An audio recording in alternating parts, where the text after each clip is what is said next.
Abraham, Bahujan Samaj கட்சியின் தலைவர் Armstrong படுகொலை வழக்கில் நாள்தோறும் பல்வேறு திருப்பங்கள் ஏற்பட்டுள்ள சூழ்நிலையில் காவலில் எடுத்து முக்கிய கொலையாளிகளை விசாரிப்பதற்கு காவல்துறை இன்று எழும்பூர் குற்றவியல் நீதிமன்றத்தில் அனுமதி கோரியிருந்தது. இதன்படி இந்த காவல்துறை அனுமதி கோரியிருந்த பொன்னை பாலு, ராமு, அருள் ஆகிய 3 பேருக்கும் 3 நாட்கள் போலீஸ் காவல் எடுத்து எழும்பூர் குற்றவியல் நீதிமன்றம் அனுமதி அளித்து உத்தரவிட்டிருக்கிறது.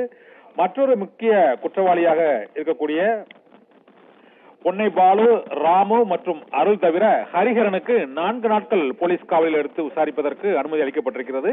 இந்த அருளின் மைத்துனர் தான் ஹரிஹரன். அவரிடம் கொலைக்கான முக்கிய சதித்திட்டங்களில் மற்றும் கொலையாளிகளுக்கு உதவியதில் அவர் முக்கிய பங்கு வகித்ததாக கூறப்படுகிறது. இதனால்தான் காவல்துறையினர் ஹரிஹரனை 7 நாட்கள் போலீஸ் காவலில் எடுத்து விசாரிப்பதற்கு அனுமதி கோரினார்கள். ஆனால் அவர்கள் 4 நாட்கள் மட்டுமே அவரை காவலில் எடுத்து விசாரிப்பதற்கு எழும்பூர் குற்றவியல் நீதிமன்ற நீதிபதி அனுமதி அளித்து உத்தரவிட்டிருக்கிறார். இது தவிர ஆற்காடு சுரேஷின் தம்பி பொன்னை பாலு மற்றும் ராமு, வழக்கறிஞர் அருள் ஆகிய 3 பேரையும் 3 நாட்கள் காவலில் எடுத்து விசாரிப்பதற்கு எழும்பூர் குற்றவியல் நீதிமன்றம் அனுமதி அளித்து உத்தரவிட்டிருக்கிறது. காவல்துறையினர் விசாரணைக்கு இந்த 4 பேரையும் எடுத்து விசாரித்த பின்னர் மேலும் பல்வேறு புதிய தகவல்கள் தெரிய வரும் என எதிர்பார்க்கப்படுகிறது.